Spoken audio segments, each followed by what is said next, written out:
우리 하나님 말씀 보겠습니다. 히브리서 8장 6절입니다.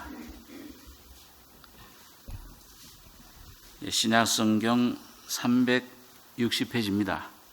신약 360페이지. 히브리서 8장 6절에서 13절까지 교독하겠습니다. 그러나 이제 그가 더 아름다운 직분을 얻으셨으니 이는 더 좋은 약속으로 세우신 더 좋은 언약의 중보시라.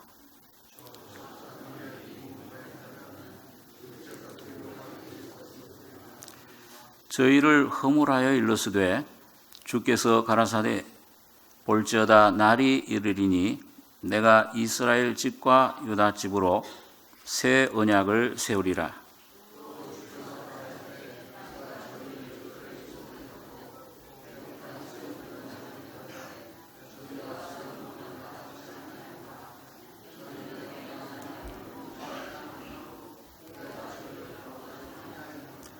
또 주께서 가라사대 그날 후에 내가 이스라엘 집으로 세울 언약이 이것이니 내 법을 저희 생각에 두고 저희 마음에 이것을 기록하리라.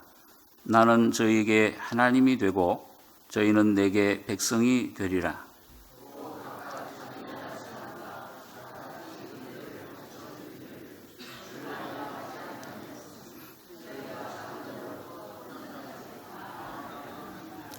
내가 저희 불의를 긍휼히 여기고 저희 죄를 다시 기억하지 아니하리라 하셨느니라.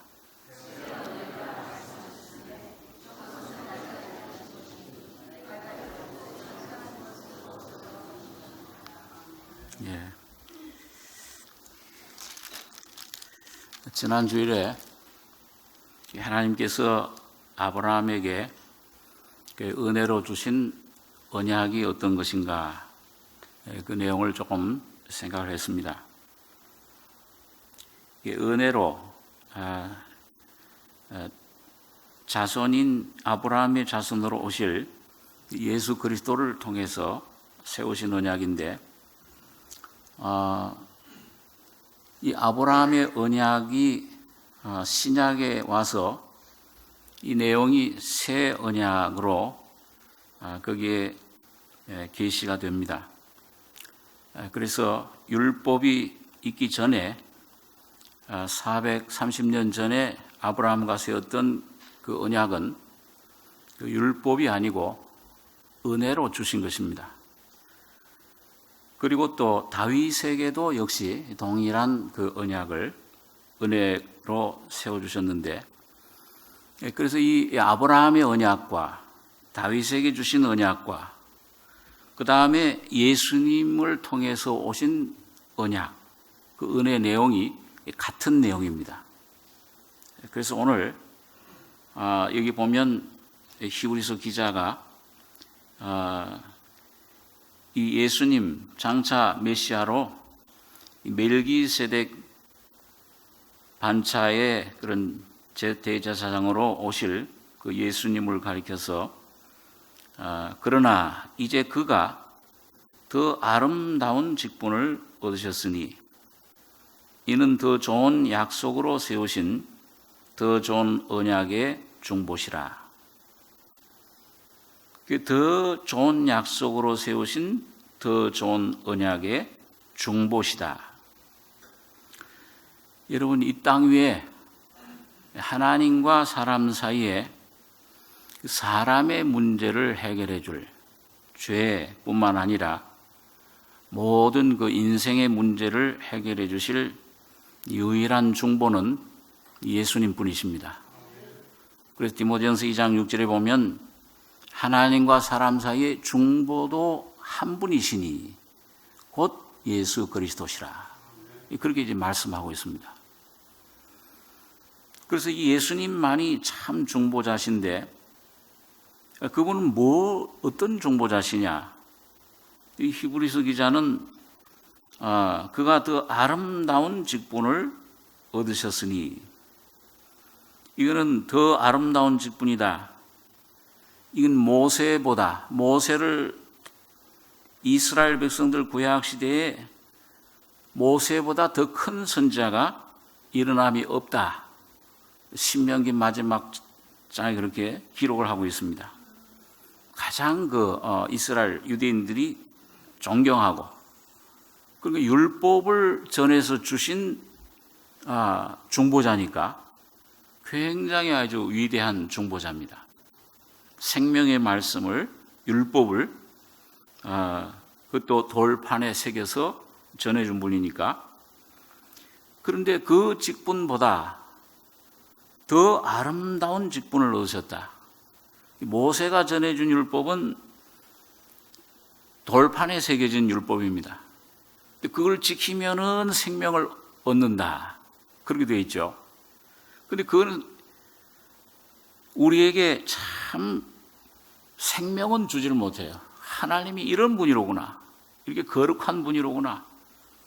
그 깨닫지 못했던 하나님, 보이지 않던 하나님을 계시해 줍니다. 야, 하나님이 이렇게 거룩한 분이시구나. 이렇게 공의로운 분이시로구나. 자, 그거는 계시해 주시는데 생명은 주지를 못해요. 그런데 이 예수님을 통해서 와진 직분은 더 아름다운 직분을 얻으셨으니 이는 더 좋은 약속으로 세우신 더 좋은 언약의 중보시라.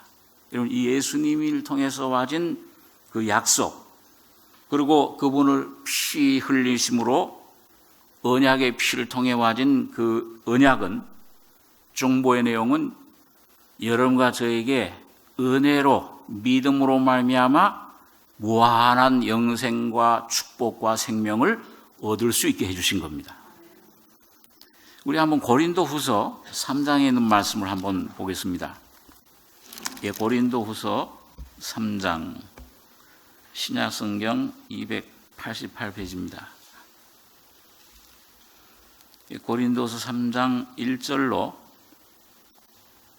6절까지 같이 한번 읽겠습니다. 우리가 다시 자천하기를 시작하겠느냐?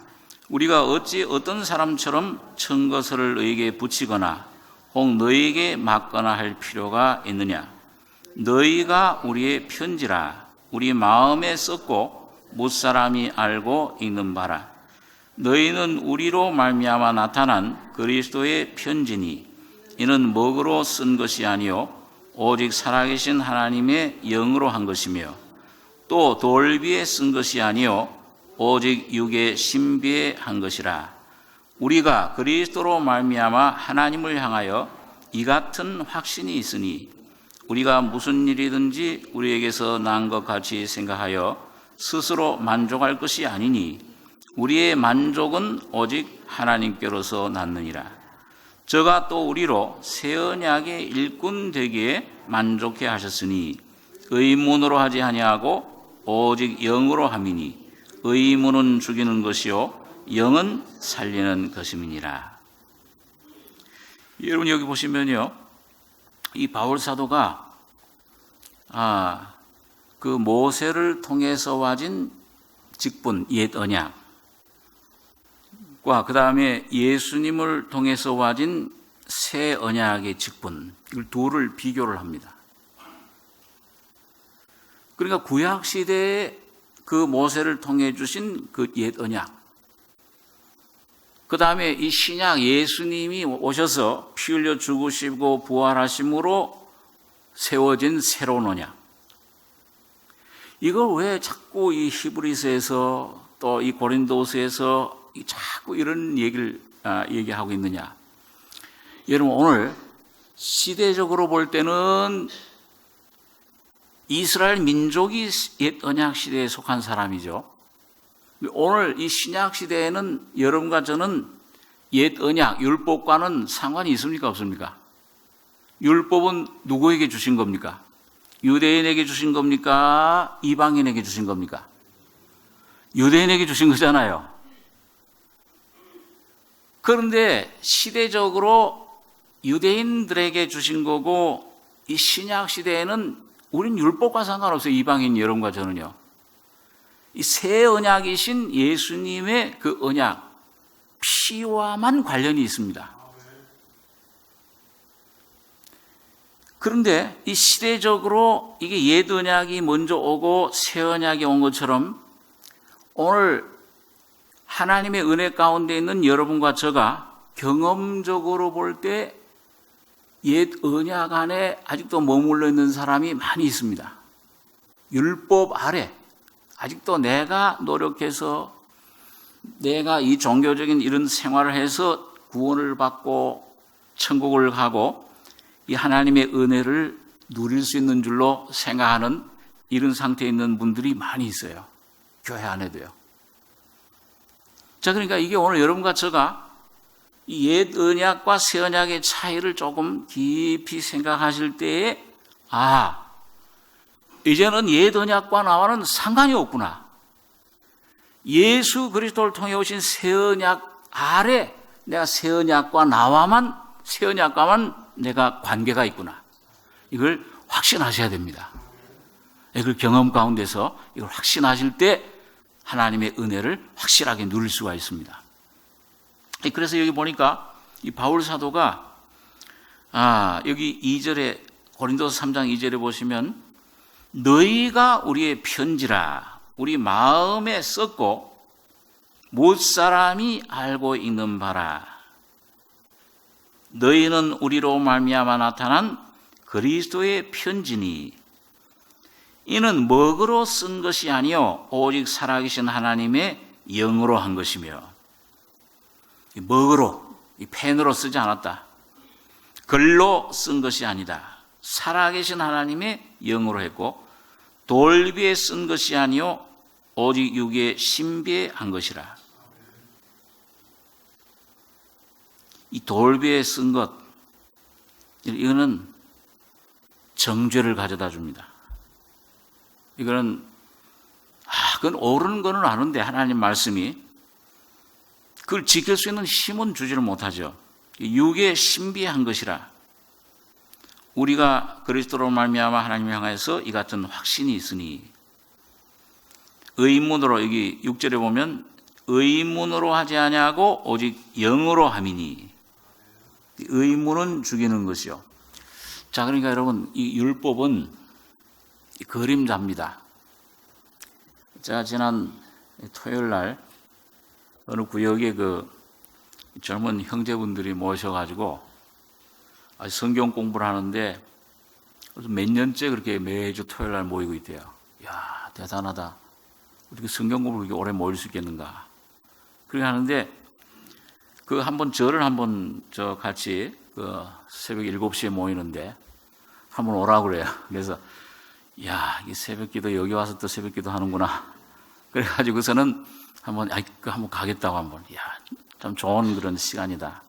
그래서 이제 한번 갔었는데 또 마침 요즘 로마서를 공부하는데 야, 그 로마서 굉장히 어려운 데인데 또 로마서 중에서도 마침 또 7장을 공부한다고 그래요. 7장 제일 어려운 장인데 저도 구원받고 나서 제일 많이 혼돈 거기서 많이 머물렀던 그런 어려운 장인데 야, 그걸 공부한다고 그래요. 그래서 참 갔더니 야, 이거 어떻게 공부를 하고 있는가 기대를 하고 왔더니 이게 어디 뭐 신학교보다도 훨씬 더 깊이 공부를 해요. 그냥 읽고 한 장 읽고서 이렇게 교재를 좀 그냥 뭐 이렇게 단순히 나누는가 그랬더니요. 그게 아니고 뭐 깊이 연구를 하고 뭐 또 프린트까지 해가지고 와서 제가 어느 신학교에서 들을 수 없는 그런 강의를 듣는 것 같아요. 깊이 공부를 하길래 야, 참 대단하다. 아주 그 많은 은혜를 받았는데 같이 이제 대화를 나누고 교제를 나눴는데 여러분 거기서 로마 7장에 보면은 그 남편이 있는 여인의 비유가 나오잖아요.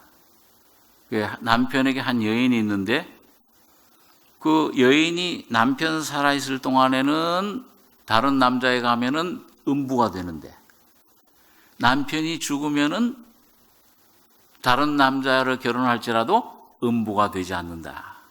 그런 비유가 나옵니다. 그러니까 막 거기에 대해서 막 토론을 막 하고 이 남편이 누구냐? 이 아내는 도대체 누구냐?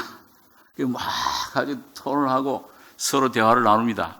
이거 참 흥미있는 그런 서로 한 2시간 넘어 아주 그런 대화를 나누는데요. 서로 같이 그 생각을 했는데, 여러분 거기에 있는 남편이 누굽니까? 이거 한번 거기 보죠, 한번요. 우리 로마서 7장.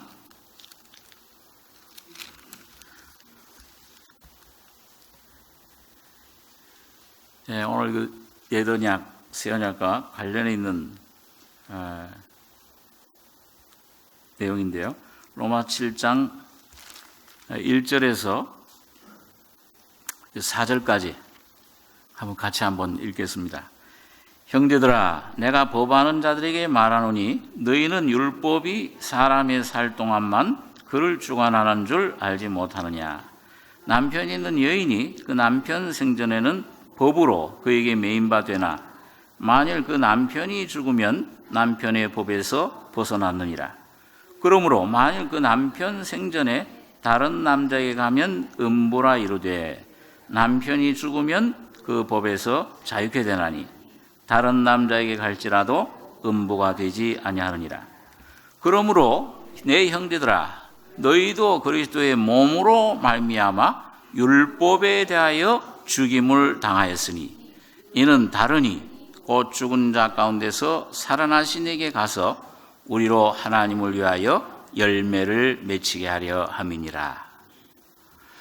이 바울 사도가 자기가 그 은혜를 경험한 다음에 체험한 놀라운 그 하나님의 생명의 그 새로운 법을 깨달을 때 그 경험한 거예요. 근데 여기 보니까 이 남편이 여기 누구로 되어 있습니까? 형제들아, 내가 뭘 아는 자들에게요? 율법을 아는 자들. 그 율법을 지키려고 한번 노력해 본 사람들. 그 율법은 뭐예요? 자꾸 요구하잖아요. 예? 이 남편의 법, 처음 남편은 율법이 남편 생전에는 법으로 그에게 매인받는다. 자꾸 요구를 해요. 야, 너 이웃을 네 몸처럼 사랑해라. 너 남의 것을 토색한 일이 있으면 5분의 1을 더해서 그걸 갚아라. 눈을 상하면 눈으로 갚아줘야 된다. 무서워요, 근데 율법은요. 애누리가 없어요. 그렇죠? 그 있는 그대로 그냥 내 행위 그대로 행위를 아주. 그런데 여러분, 예수님의 법은 어떻습니까? 산상수훈에 보시면은 율법이 더 무서워요? 예수님의 법이 더 무서우세요? 예수님 법이 더 무서우세요? 그럼 무서우면 이제 예수 못 믿으시겠다. 더 무서운 남편을 어떻게 남편을 삼으러요? 그 무서워요. 근데 주님은 뭐예요? 너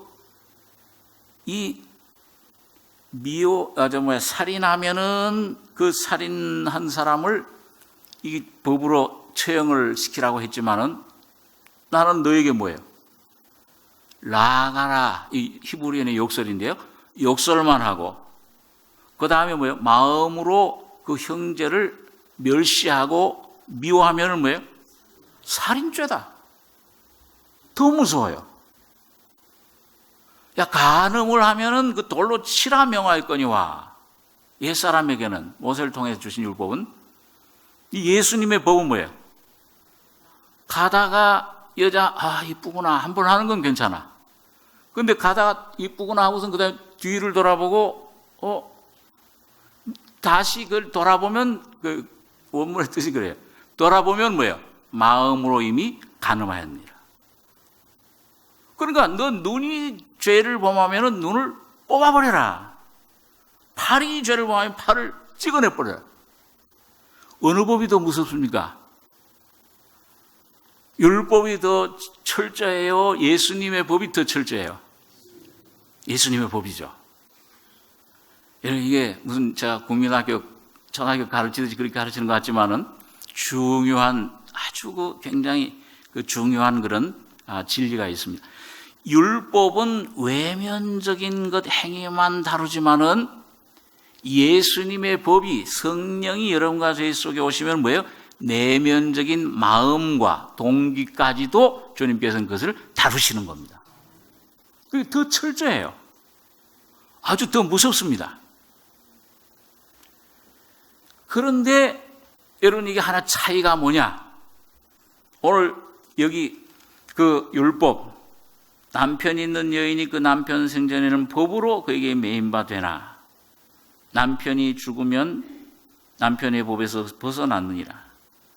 그러므로 만일 그 남편 생전에 다른 남자에게 가면 음부라 이르되 남편이 죽으면 그 법에서 자유케 되나니 다른 남자에게 갈지라도 음부가 되지 않으니라. 여러분 율법은 계속 요구를 합니다. 너 이렇게 해라, 이렇게 하지 마라. 십계명 자체가 뭘 해라, 하지 마라 이거잖아요. 근데 이걸 하지 않으면 하나님께 징벌을 받는 것이다. 율법은 계속 요구만 하니까 아주 괴로워요. 그래서 여러분과 제가 이 하나님의 은혜를 깨닫고 성경 말씀을 읽다 보면은 이게 처음에는 율법으로 다가옵니다. 뭘 해라 하지 마라. 직장에서 또는 가정에서 이게 문제가 생겼어요. 문제가 생겼는데 나를 아주 못 살게 했어요. 오해를 되는 말, 모욕적인 말을 줬어요. 그럴 때 뭐예요? 용서가 안 돼. 근데 이 성경을 보면은 너 형제를 네 몸처럼 사랑하고 베드로가 주님 내가 하루에 형제를 용서하는데 하루에 7번 정도 용서하면 괜찮겠습니까? 그 당시 유대인으로서는 7번 용서하면 최대 용서입니다. 예수님 뭐라고 그랬어요? 7번뿐 아니라 70번씩 7번이라도 용서해라. 무한량 용서해 주라는 겁니다. 그것도 뭐예요? 용서를 그냥 말로만 겉으로만 용서해 주는 게 아니고 마태복음 18장에 보면은 뭐라고 되어 있습니까? 또 중심에서부터 형제를 용서해 줘야 된다. 근데 이게 참 어려운 거예요. 여러분 그런 경험을 하시면 가장 믿었던 가까운 친구가 여러분 배신을 했다. 다윗 보면은 가장 믿었던 참모 아히도벨이 여러분 요즘 한국에서 제일 가까이 믿었던 사람 발등에 뭘 지킨다고 그러잖아요. 도끼 지킨다고. 그렇게 되면 어떻게 되겠어요? 그 다윗이 또 그것도 이건 다른 피 안 섞인 사람 아히도벨은 그렇다 치고 피가 가장 그 아들들 중에서 한 번도 뭐라고 욕하지 야단치지 않고 제일 사랑했던 그런 압살롬 어떻게 했습니까? 자기 아버지를 왕에서 몰아내고 반역을 했잖아요. 그런데 참 어떻게 그런 사람을 용서해 줄 수 있는가? 여러분 그런 경험들을 아마 하셨을 거예요. 그거 참 힘들어요. 그런데 주님은 그런 사람도 용서해 주는데 어떻게 용서해 주라고 되어 있습니까? 성경에 항상 제가 집사람하고도 좀 문제가 생기면은 왜 날 저기 무시해? 남자들은 자존심이 있으니까 저희는 또 냉전을 잘해요. 서로 말을 잘 안 하기 때문에 속으로만 아주 겉으로 표현을 잘 안 해도 그럴 때 얼마나 힘들어요. 그런데 주님은 그런 장은 좀 그럴 때 아침에 읽을 때 안 읽었으면 좋겠는데 너 형제 자매를 용서하기를 누가 누굴 용서하는 것처럼 그리스도께서 주님께서 너희를 용서하신 것처럼 용서해라. 그러니까 어떻게 용서하는 겁니까? 주님이 우리를 용서해 주실 때 100가지 죄를 지었는데 90가지 죄는 용서해 주고 10가지는 너 하는 거 봐서 용서해 주겠다. 그렇게 하십니까? 아니면 100가지 다 죄를 다 용서해 주십니까? 그 100가지 모든 죄를 영원히 다 잊어버리시는 거예요. 동이 서에서 먼 것 같이 너희 죄를 다 옮겨버리셨느니라. 예, 여러분과 제 모든 죄를 다 도말해 버리신 겁니다. 그러니까 여러분, 이런 용서, 이런 사랑은 십자가에서 주님 피 흘려주신 예수님의 사랑으로밖에는 할 수가 없는 능력이에요. 할 수가 없는 용서입니다. 그러니까 예수가 오셔야만, 율법으로는 도저히 안 되는 거예요. 내 힘으로는. 율법은 내가 지켜야 될, 날 보고 지키라고 그러잖아요. 옳은 건 아는데 내가 지킬 능력이 없는 거예요. 이 첫 남편은 아주 옳아요. 그러니까 여러분과 저는 왜, 근데 둘째 남편은 어떤 남편이냐? 아주 더 철저하고 더 하지만은 아주 이 남김없이 용서해주고 이 티끌도 하나 다 기억지도 않은 그런 용서 사랑이지만은 그런 사랑을 여러분과 저가 할 수 없는 것을 아시고 여러분과 저를 품고 여러분과 저의 죄와 여러분과 저 자신을 십자가에 가지고 가셔서 십자가에서 처리해 주신 거예요. 그러고는 예수님 당신을, 부활의 생명을 여러분과 저의 속에 선물로 주신 것입니다. 그러니까 주님이 이제는 이 두 번째 남편은 뭘 해라 하지 마라 말씀한 그거를 자기가 지키는 거예요. 자기가 행해 주시는 겁니다.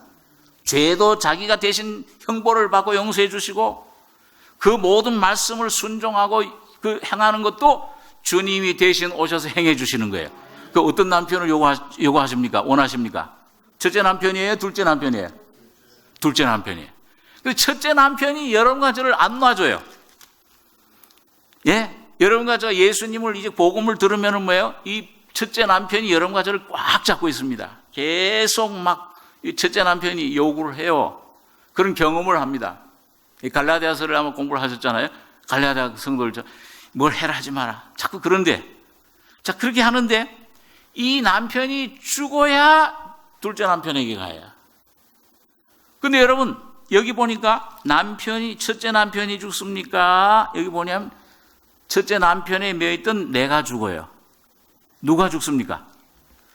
첫째 남편 율법은 천지는 변할지라도 1.1핵도 율법은 떨어지지 아니하리라. 율법은 절대 안 변해요. 율법의 요구는. 그런데 그 율법의 요구를 이룰 수 없는 여러분과 저를 십자가에 갖다가 못 박아 죽게 한 것입니다. 제가 참 이게 처음에 은혜를 경험하고 나서 참 이제 얼마나 막 기쁜지요. 그러니까 이런 처음에 그 은혜를 죄 문제가 해결되면 뭐예요? 날아갈 듯이 기쁘잖아. 인생 문제가 해결돼 버렸어요. 어떤 사람은 그 1년, 2년 가는 사람도 있어요. 그 기쁨이요. 야, 그러니까 제가 처음에는 천사가 된 줄 아는 거예요. 이제는 내가 하나님의 그 어떤 뜻도 순종할 수 있다고 생각을 했는데, 어느 몇 달 정도 이렇게 지나다 보니까 막 기뻐하고 찬송하고 하던 생각이 점점 그 감정 어떤 그런 것이 술술술 썰물 그 빠지듯이 바다에 쑥 빠지는 거예요. 그러면서 이 하나님을 섬기는 생활이 굉장히 어려워져요. 야, 이 봉사도 좀 하면은 좀 칭찬을 해줘야 될 텐데 오해를 해버리면 그 뭘 또 잘못한다 또 뭐 하나 꼬퉁이를 잡으면 얼마나 그 상합니까 마음이. 예? 아이고 참 내가 가서 군밤 때려줄 수도 없고 자 이런 것이 자 그래서 이게 내가 내 힘으로 뭔가 할 수 있겠다 생각하고 몇 년 동안 굉장히 제가 모든 힘을 집중해서 하나님을 사랑하고 이걸 섬기려고 애를 썼는데 나중에 가서 점점 깨닫게 된 거는 내 힘으로 내 속에는 선한 것이 거하지 않는구나. 이게 점점 깨달아지는 거예요. 그래서 제가 오늘도 어느 자매님하고 좀 대화를 나눈 가운데 그 자매님이 복음을 깨닫기 전에는 복음의 빛이 오기 전에는 제가 그 큰 죄인으로 생각 안 했는데 이 복음을 자꾸 듣고 우리 정호사님 CD를 자꾸 듣는 가운데서 자기가 자꾸 드러나니까 자기 모습이 보여지니까, 성령의 빛 가운데 보여지니까는 자꾸 눈물만 자꾸 나오더라. 야, 내가 왜 이런가? 오늘 죽으면 지옥 가겠구나. 아마 그런 생각까지 들 정도로 막 심각해지는 거예요. 여러분, 그 노아 홍수 후에, 여러분 그 사건 잘 알죠? 노아 홍수 후에 그 방주에서 나온 노아가 그 농사를 지었잖아요. 그 무슨 농사를 지었습니까?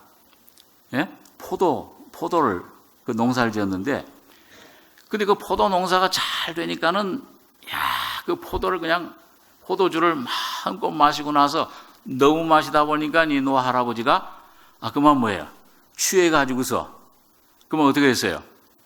더워서 그랬는지 취했는지 하여튼 옷을 다 홀딱 벗었잖아요. 그러니까 그걸 둘째 아들 함이 들어와서 보고는 아이고 우리 아버지 다 저렇게 벌거벗었다. 그럼 막 가서 형제들한테 광고를 했어요. 그런데 셈과 야벳은 그 얘기를 듣고 그 모습을 보지 않고 뒷걸음질 쳐가지고 그 싹 가서 아버지의 벗은 몸을 덮어드렸습니다. 그런데 그러고 나서 그 노아가 깨어나서 어떻게 했어요? 자기 벌거벗은 거를, 그걸 아주 그 부끄러움을 그 광고한 함은 그 무서운 저주를 했어요. 그 뭐 성경학자들은 그 함의 자손들이 바로 저 아프리카 아주 그 참 흑인들이다, 뭐 이렇게 얘기를 하고 굉장한 역사적으로 고통을 당했죠. 셈, 이건 우리 황인종이요, 종교의 모든 종교의 시조들. 그 다음에 야벳은 유럽 족속이다. 창대하게 과학 문명이 창대해진 그런 민족이다. 그렇게 얘기를 합니다. 그런데 여러분, 왜 이 사람의, 보통 사람이 이성으로 생각할 때는 잘못은 아버지가 해놓고 노아가 그 벗었으니까 벗었다고 한 게 뭐 잘못인데 그렇게 큰 저주를 하는가? 그리고 그걸 덮어준 그 두 아들은 축복을 해주고. 이게 오늘 여러분과 저의 삶 속에서 경험적으로 한번 반드시 일어나셔야 됩니다.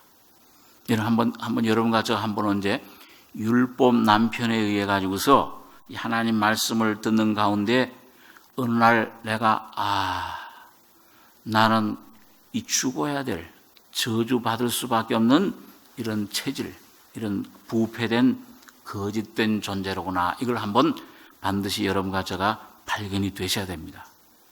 이게 발견될 때, 이런 그 벌거벗은 모습이 될 때에 하나님의 새로운 은혜의 옷, 예수 그리스도의 옷으로 다시 입혀지는 것입니다.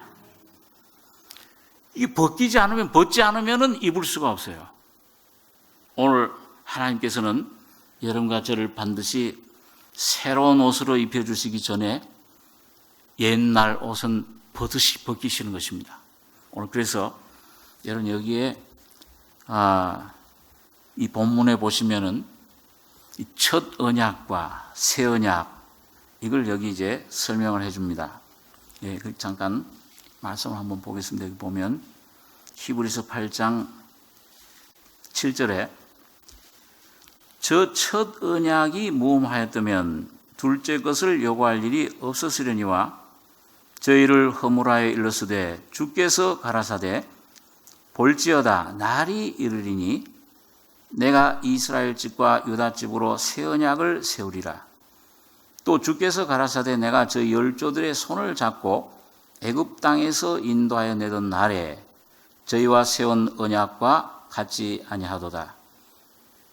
저희는 내 언약 안에 머물러 있지 아니하므로 내가 저희를 돌아보지 아니하였노라.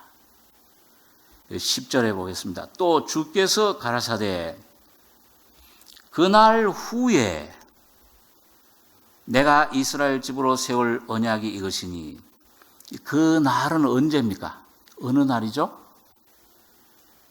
예수님이 십자가에 죽으신 날입니다. 그 성경을 다른 데 보면 예수님이 십자가에 다 이루었다, 그 죽으신 날. 그 날 후에는 이스라엘 집으로 새 언약을 세우는데 내 법을 저희 생각에 두고 저희 마음에 이것을 기록하리라. 나는 저희에게 하나님이 되고 저희는 내게 백성이 되리라. 또 각각 자기 나라 사람과 각각 자기 형제를 가르쳐 이르기를 주를 알라 하지 아니할 것은 저희가 작은 자로부터 큰 자까지 다 나를 알미니라. 내가 저희 불의를 긍휼히 여기고 저희 죄를 다시 기억하지 아니하리라 하셨느니라. 여러분 여기 보면 새 언약의 내용이 세 가지입니다.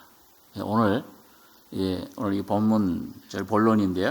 이 세 가지 내용을 꼭 잊지 마시기 바랍니다. 첫째는 여기 보니까 맨 마지막 세 번째서부터 첫째는 보면 12절에 내가 저희 불의를 긍휼히 여기고 저희 죄를 다시 기억하지 아니하리라. 이게 뭐예요? 저희 죄를 다시 기억하지 아니하리라. 여러분과 제 모든 죄, 나면서부터 죽을 때까지의 모든 죄, 과거, 현재, 미래의 죄.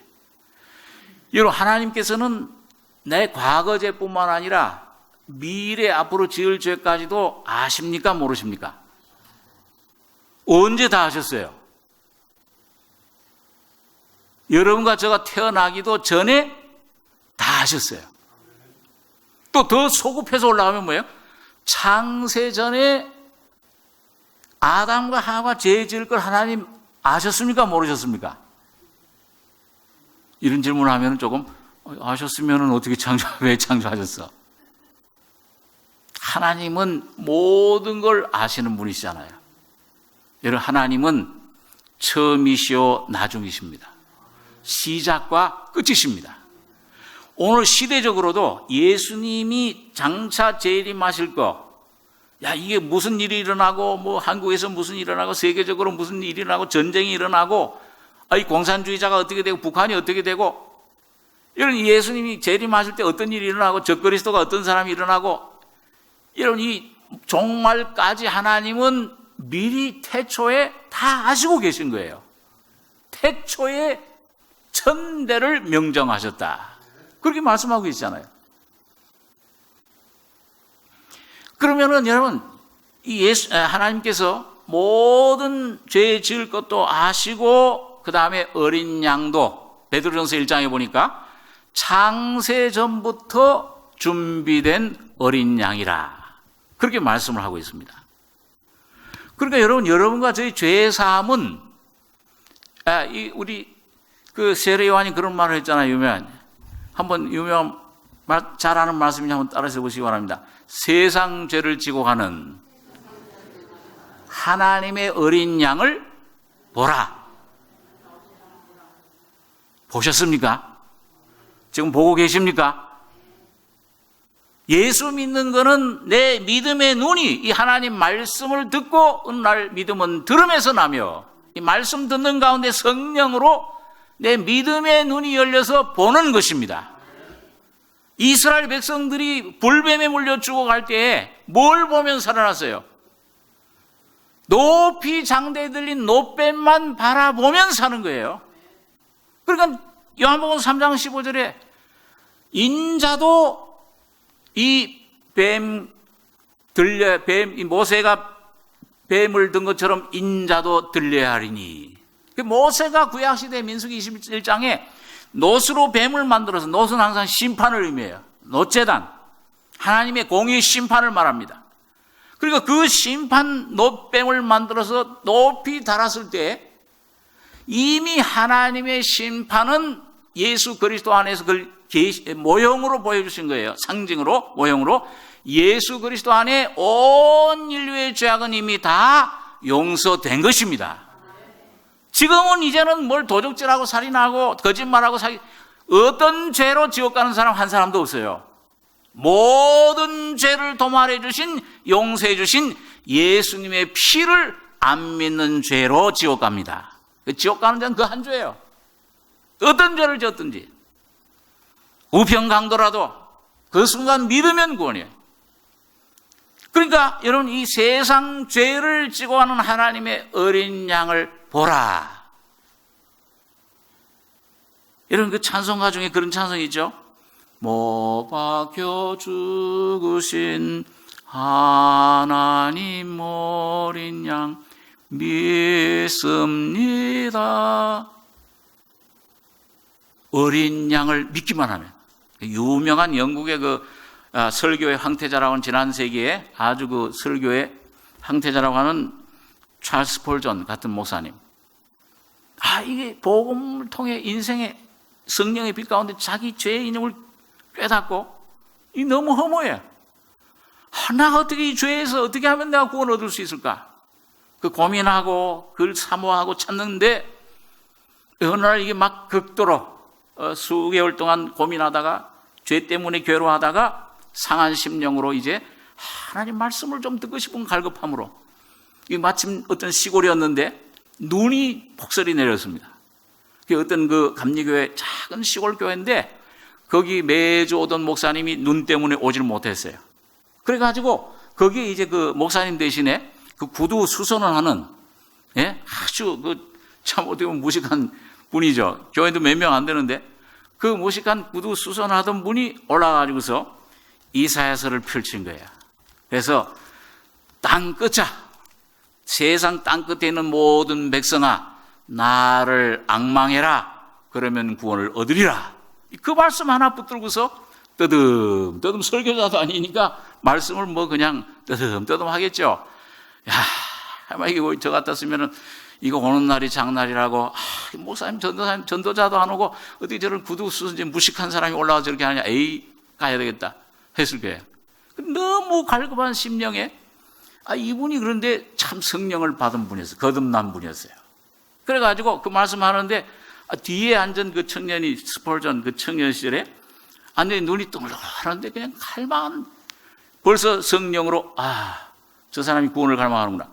그래가지고서는 이 구두 수선하는 이분이, 청년이여, 왜 고민하느냐? 왜 오직 너를 구원하신 예수 그리스도를 바라보라. 그런데 막 그게 벼락치는 것처럼, 제가 얼마 전에 와서 미국에서 그렇게 벼락치는 거 처음 봤는데, 와다당 하듯이 말이죠. 자기 속에 벼락치는 것 같더래요. 그러면서 갑자기 심령에 눈이 번쩍 뜨여지면서 예수 그리스도 십자가에 구원해 주신 예수 그리스도, 얼마 동안 이론적으로 생각을 얼마나 많이 들었겠어요. 그런데 그 순간 성령의 감동으로 눈이 뜨이면서 마음속에 예수 그리스도의 십자가가 믿어진 겁니다. 바라보는 순간에 거듭나버렸어요. 그러고 나서 이분이 설교자가 된 겁니다. 수천 수만의 사람들을, 영혼들을 하나님 앞으로 인도하는 그런데 그런 그 구원은 아주 작은 그 시골의 설교자도 아니죠. 어떤 한 형제, 구두 수선하던 그 형제 하나님 말씀만이 능력이 있습니다. 여러분, 하나님 성경 말씀만을 주목하시기 바랍니다. 베레아 성도들 보세요. 얼마나 이 바울 사도 말씀, 아마 여기 지금 저기 어디 LA 어디 교회당에서 바울 사도가 왔다 그러면 지금 서목사 말씀 이 설교 안 듣고 전부 다 그러고 갈 거예요. 그렇죠? 예수님이 오셨다 그러면 말할 것도 없고. 그런데 바울 사도 말씀 듣는데 많은 사람들이 바울 사도를 핍박했죠. 유대인들이 특히요. 그런데 베레아 성도들은 뭐예요? 그 바울 사도의 말씀을 듣고, 하나님의 아들이란 분이, 메시아란 분이 와서 십자가에 우리 죄를 죽었다가 고난당했다가 부활하셨다. 그것이 우리 인생의 문제 해결하고 우리를 거룩해 했다. 이게 무슨 말인가 어려운 말씀이에요, 그 당시에요. 그런데 뭐예요? 말씀 성경을 가지고 저게 그러한가. 이 베레아 성도들은 신사적이어서, 사도행전에 보면 신사적이어서 한국말로 좀 해석을 조금 정확히 못한 것 같아요. 영어 성경에는 open mind, 마음을 열어서, 물론 성령이 하시는 일이겠죠. 루디아처럼 마음을 열어주시는 것도 성령이 하시는 일이에요. 이 마음을, 오픈된 마음으로 말씀이 정말 그런가? 바울 사도가 얘기하는 이사야 53, 이사야 말씀이 이 메시아에 대한 거냐, 이게 정말 고난당해야 되냐, 메시아가. 오늘 메시아가 와서 하나님 왕국을 세우고 로마 군인들을 쫓아내고 정권을 무너뜨리고 이 땅에 메시아 왕국을 세울 줄 알았는데, 저렇게 비참하게 죽어야 되느냐. 그런 예수를 미련하게 보이고 그렇게 있는데 믿어야 되는 거예요. 그런데 성경 말씀이 그러한가 하여 이 말씀을 깊이 붙잡고 상고할 때에 성령께서 구원받는 사람이 풍성하게 일어나게 된 것입니다. 여러분, 하나님 말씀을 오늘 은혜를 받으시려면 멀리 가실 필요가 없고, 오늘 여러분 우리 정 목사님을 통해서 좋은 말씀들 얼마나 많이 들으셨어요. 저희 삼성교회도 많이 들어가지고 제가 가끔 그런 얘기를 합니다. 너무 귀가 당나귀 귀처럼 너무 커져가지고서 귀만 커져 있다. 웬만한 사람들 말씀은 들어오지도 않아요. 여러분, 말씀을 많이 듣는 거 귀중합니다. 참 그 말씀 여러분 들으신 거 귀한데, 이 말씀대로 정말 내가 됐느냐, 이 말씀이 나와 상관없으면은 내게 이 중생이 확실히 이루어졌고 성화가 혼외군이 확실히 이루어졌고 이게 확실하지 않으면 무슨 상관이 있어요, 나하고요. 오늘 여러분 각자에게 이 하나님께서 주신 이 귀한 말씀이 과연 그러한가 하고 베레아 성도들처럼 여러분과 저의 속에 확실하게 체험되시는 여러분들 되시길 바랍니다. 내 속에 분명히 예수의 생명이 왔다, 신의 생명이 왔다, 간증을 할 수 있고. 자, 그래서 여러분, 첫째는 불의를 긍휼히 여기고 저희 죄를 다시 기억하지 않으리라. 첫 번째고요. 근데 두 번째는 그 다음 단계는 주님이 여기 보니까 11절 같이 다시 한번 읽겠습니다. 11절. 또 각각 자기 나라 사람과 각각 자기 형제를 가르쳐 이르기를 주를 알라 하지 아니할 것은 저희가 작은 자로부터 큰 자까지 다 나를 알미니라. 여기 안다는 말이, 이게 내가 주님 은혜를 받으면 죄 사함을 받는 순간부터 주님을 알아가기 시작하는데, 이 안다는 말, 이 헬라어에는 기노스코라고 하는 원어고 히브리어에는 야다라는 말입니다. 근데 이게 뭐냐면, 여러분 이삭이 리브가를 저희 아내로 맞아들이게 됐어요. 근데 언제부터 이 이삭이 리브가를 알게 됐느냐? 만나서 소개하고 그러면 다 알죠. 지식적으로 다 아는데, 여러분 여기 구약성에 보면 안다는 말이 어디에 쓰였냐면은 결혼해서 이제 뭐냐면은 영혼과 몸이 뭐예요? 하나가 돼서 친밀하게 서로 약점도 알고 뭐 이렇게 전부 다 아는 것이 성경에는 안다고 되어 있습니다. 그러니까 여러분과 여러분 하나님을 아는 것은 어떻게 아느냐 하면은 예수 그리스도를 통해서 점점 알아가요. 우리 요한복음 14장에 보면 예수님께서 아버지께로 내 아버지 집에 거할 곳이 많다. 그 가는 길을 너희가 알리라. 그러니까 빌립이 우리가 어디로 갔는지도 알지 못하는데 어떻게 알 수 있습니까? 그럼 뭐라고 대답하셨습니까? 유명한 말씀이 내가 곧 뭐라고 했어요? 길이요 진리요 생명이니 나로 말미암지 않고는 아버지께로 올 자가 없느니라. 그러니까 예수님을 통하지 않고서는 아버지를 알 자가 없다는 거예요. 그리고 여러분 영어 성경에 여러분들이 더 잘 아시겠지만은 그 길이요 진리요 생명이라 할 때 거기 전부 정관사가 붙어 있어요. The way, the truth, the life. 그 말은 뭐예요? only. 오직 예수 그리스도 예수님만이 길이 되시는 거예요. 예수님만이 여러분과 제가 아버지께로 갈 수 있는 영원한 생명을 경험할 수 있는 유일한 길이 되십니다.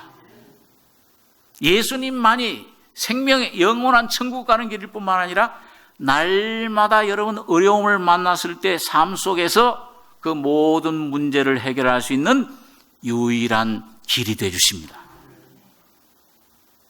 그리고 진리요 생명이니 그 예수님을 점점 알아가는 게 사실은 뭐냐면은 하나님을 알고 경험하는 것입니다. 그래서 여러분과 제가 때때로 어떤 놀라운 진리를 깨닫고, 어떤 죄의 문제 해결되고, 어떤 때는 이 삶 속에서 어떤 문제가 해결되고, 어떤 때는 참 어떤 어려운 이 자아에 대한 문제가 어떤 해결된다든지, 거룩의 성화의 문제가 해결된다든지, 또는 어떤 능력의 사랑의 문제가 해결된다든지, 가정의 문제, 사업의 어떤 해결되는 경험을 할 때, 은혜를 경험하실 때, 여러분 전부 그 은혜는 전부 누구시냐? 그 경험은 나는 어떤 이런 걸 경험했다, 저런 걸 경험했다. 각자 나는 사랑을 경험했다, 나는 용서를 경험했다, 나는 주님의 어떤 놀라운 온유하심을, 겸손을 경험했다. 전부 누구를 경험한 겁니까? 전부 예수님 한 분을 내가 경험하는 것입니다. 그러니까 여러분과 제가 참 구해야 될 것은, 여러분과 저에게 필요한 분은 어떤 경험이나 그런 것 자체를 구하시지 말고, 여러분 예수님 한 분만을 구하시고 찾으시기 바랍니다. 날마다 예수님 한 분을 깊이 묵상하고, 그러니까 어떤 분은 그래요. 구원 얻는 것도 그렇고, 혼의 구원 성화되는 것도 그렇고, 뭔가 그냥 이렇게 하다가 어느 날 갑자기 도깨비 방망이 뚝딱 하면은 흥부박을 탁 타면 뭐가 나오듯이 뚝딱 하고 나오는 줄 알아요. 아닙니다. 매일매일 여러분 이 말씀을 깊이 묵상하시기 바랍니다. 말씀을 들으시고요. 귀한 말씀들 들으시고, 부지런히 말씀 교제하셔서 들으시고, 교제하시고, 그리고 또 좋은 그 앞서간 귀한 그리스도인들, 영적인 그런 신령한 성도들 책도 좀 필요하면 또 읽으시고, 여러분 그걸 통해서 주님이 지금 살아계세요. 지금 하나님 예수 그리스도의 피가, 주님의 죽음과 부활이, 산 예수가, 하나님의 살아계신 영이, 살려주신 영이신 주님이 이 공간의 우주에 꽉 차 있습니다. 여러분과 제가 조금만 이 마음을 기울이시면은, 심령을 중심에 간절히 사모하시면은 주님이 여러분과 제 안에 들어오시게 됩니다. 이 깜깜한 어둠 방에, 여러분 그거 아무리 내가 빗자루로 그걸 휘둘러도 그 어둠이 물러가지 않아요. 그런데 어떻게 하면, 커튼을 어떻게 합니까? 살짝만 여시면은 뭐예요? 빛이 싹 들어와서 여러분과 저희 속에 있는 어둠을 한꺼번에 싹 없애주시는 것입니다. 여러분 이 십자가의 능력이 그래요. 이 참 십자가의 능력을 깨닫게 될 때, 이 십자가의 은혜를 깨닫게 될 때, 제가 수년 동안 헤매고 했던 것, 어느 날 하나님 말씀에 의해서 십자가의 빛이, 그 십자가의 주님의 죽음과 주님의 부활이, 생명의 빛이 내 속에 몇 초만에 비출 때에 수년 동안의 짐이 한꺼번에 싹 없어져 버리는 거예요. 자, 보세요 한번. 그 누가복음에 보면은 여러분 사가랴라고 하는 선자가 있잖아요. 그 사가랴 한번 찾아보겠습니다. 사가랴. 누가복음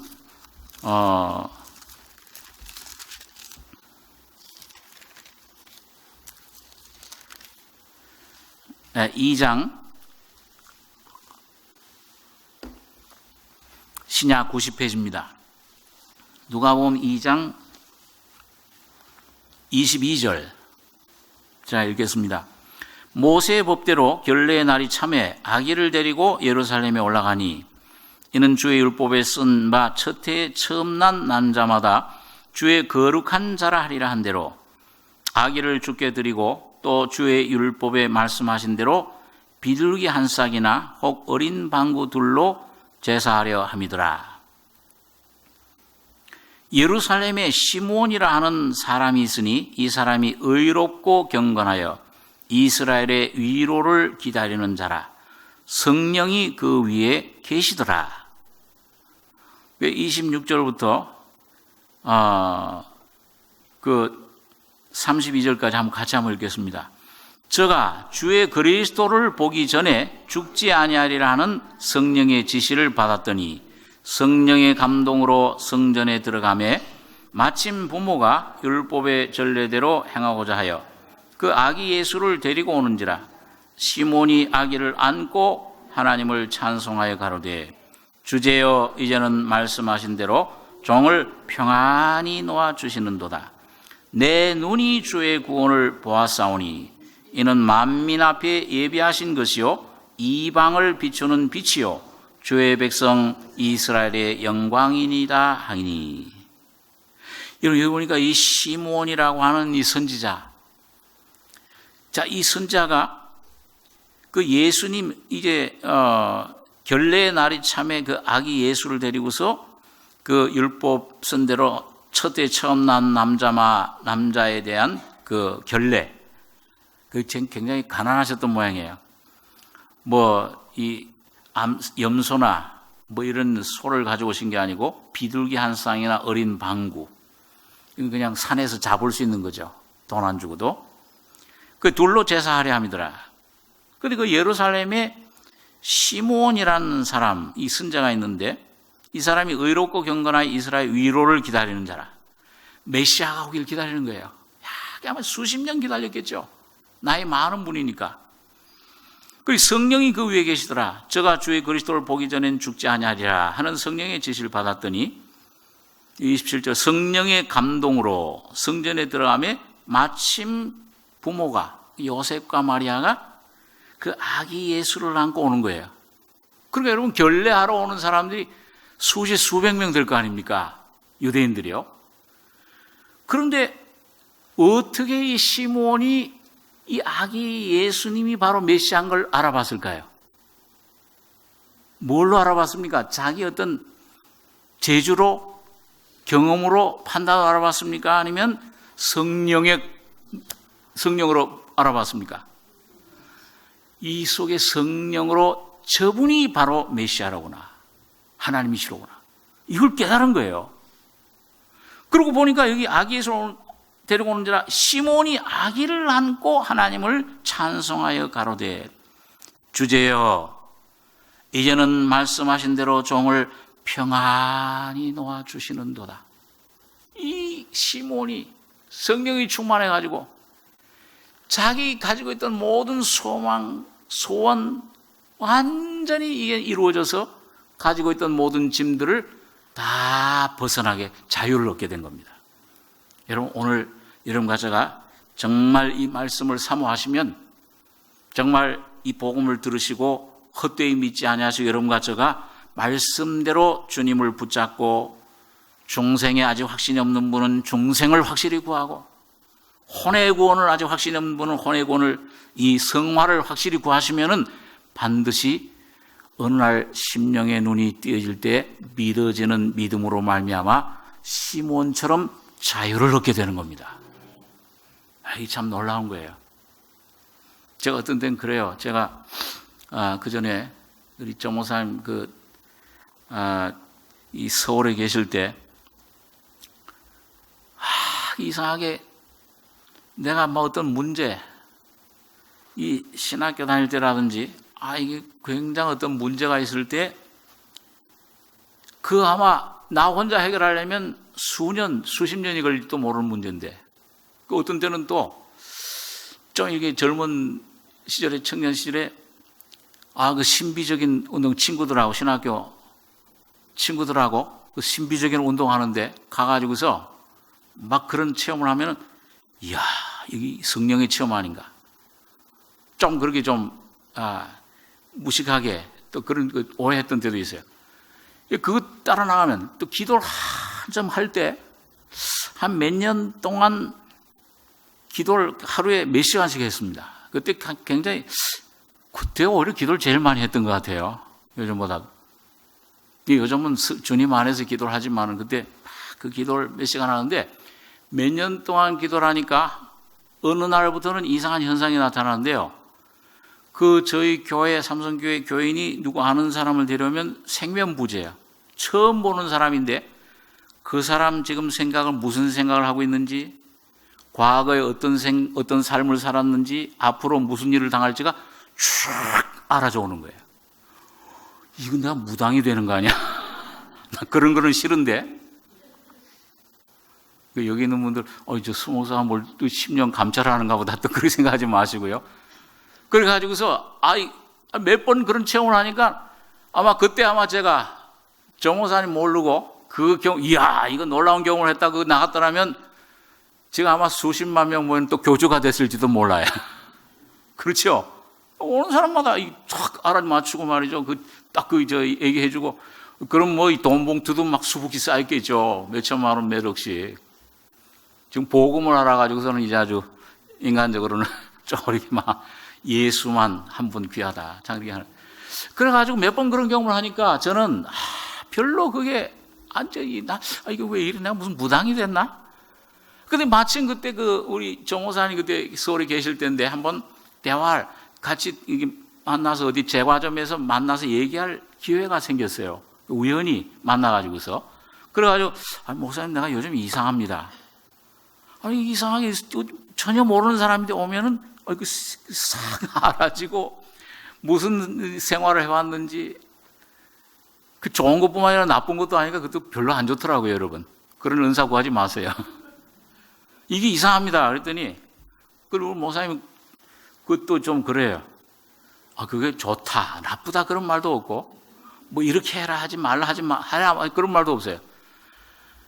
하나님은 성령께서는 인격적이십니다. 인격이시다. 딱 한마디 말 한마디야. 그러니까 이게 좋다는 건지 나쁘다는 건지 계속 하라는 건지 말하는 건지 이거 답답해.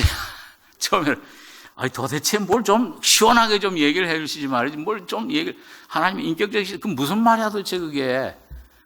그래가지고 집에 가서 한참 몇 시간 동안 조용히 묵상하는 가운데 성령께서 깨닫게 해주셨어요. 하나님은 귀신들은 그냥 이렇게 해서 이렇게 해라 저렇게 해라 너희 축복 준다. 이 무당들이 그러잖아요. 미아리 지금도 미아리 가면은 팔선녀가 있고 무슨 아기 동자가 있고 동자 그래가지고 뭘 해라 뭘 하지 마라 그렇게 하잖아요.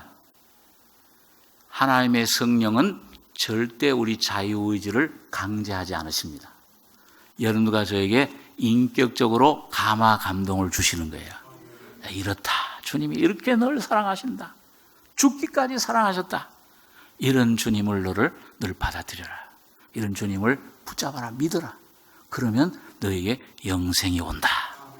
너희 문제 해결된다. 이걸 자꾸 감화 감동을 시켜주시는 거예요. 근데 이런 거 보면은 뭐예요? 너 요렇지? 이래. 이건 겁을 줄 수 있잖아요. 그래서 제가 그때부터 그런 내게 일어난 역사를 딱 물리쳐버렸습니다. 물리치니까 내 의지로 딱 결단하니까는 그런 것이 오질 않아요. 그래서 무슨 얘기를 하다가 가끔 이게 설교, 원고 설교, 시몬 얘기를 하다가. 그러니까 이런 주님이 주시는 은혜는 이제 주의제는 말씀하신 대로 종을 평안히 놓아주시는도다.